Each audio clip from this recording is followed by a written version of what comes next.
Car, mais oui, ce sont les héritiers de la France de Vichy qui ont voté en masse pour le traité de Maastricht et qui masquent le désastre social qui en résulte en prenant l'islam comme bouc émissaire. Si l'affrontement religieux déchaîne en retour un antisémitisme dans les banlieues, ces héritiers du christianisme pétainiste s'en moquent éperdument, bien sûr. Truffés d'a priori, souvent inexacts sur les faits, c'est là que réside l'imposture. Alors c'est ce qu'a relevé Manuel Valls, à la grande colère d'Emmanuel Todd, qui du coup l'a comparé à Pétain. C'est ça, et moi je suis Tintin au Congo. Bon, allez, pour être sérieux, au sujet du dénigrement, Manuel Valls devrait quand même prendre garde à ne pas y participer implicitement en laissant la réforme des programmes au collège telle qu'elle est proposée aujourd'hui. 8h19, on n'est pas forcément d'accord ce matin avec Olivier Mazerolle. Olivier, bonjour. Bonjour.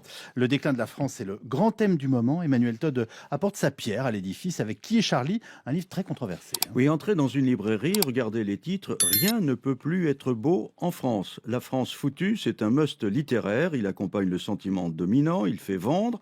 Jusqu'à présent, les responsables du déclin étaient les Noirs et les Maghrébins. Emmanuel Todd complète le tableau en incriminant les Blancs.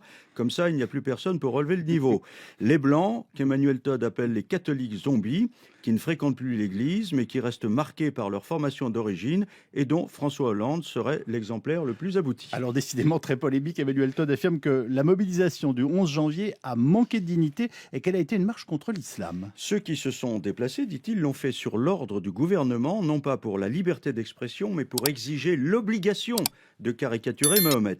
Les marcheurs étaient ces catholiques zombies qui ont transféré leur perte de religion sur l'euro, le veau d'or contemporain, qui leur permet d'assurer leur domination de classe.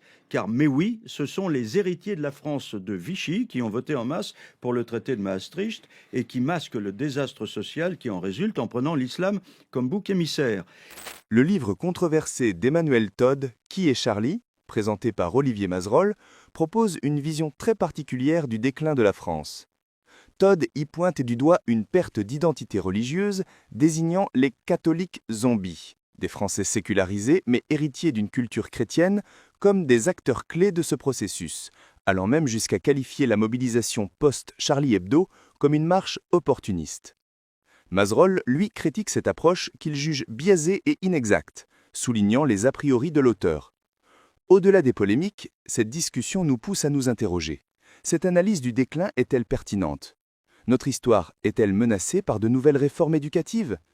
Et surtout, comment vous positionnez-vous face à ces enjeux d'identité et de religion en France?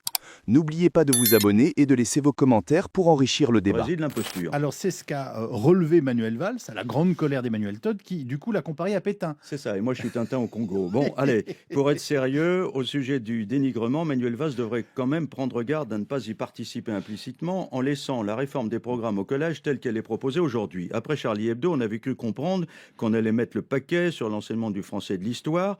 François Hollande, persuadé que l'identité de la France sera un des thèmes majeurs de 2017, disait encore la semaine dernière « Un pays se construit grâce à son histoire ».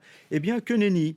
En l'état actuel des propositions, les heures de cours consacrées à l'histoire vont être réduites, enseignement facultatif pour les empires byzantins et carolingiens, pour le rôle de l'Église au Moyen-Âge, pour les guerres de religion et pour les Lumières. On met ainsi de côté ce qui a donné du sens à notre cheminement chaotique vers la République.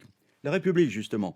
Dans son joli livre « Et si on aimait la France ?», l'économiste Bernard Maris rappelle avec quelle jubilation on évoquait à tout bout de champ quand on était enfant « on est en République », sous-entendu « lâche-moi la grappe ». Oui. À l'école, on apprenait et on savait ce qu'est la République. Mais que les dénigreurs en chef se rassurent, Bernard Maris n'est plus là pour les contredire.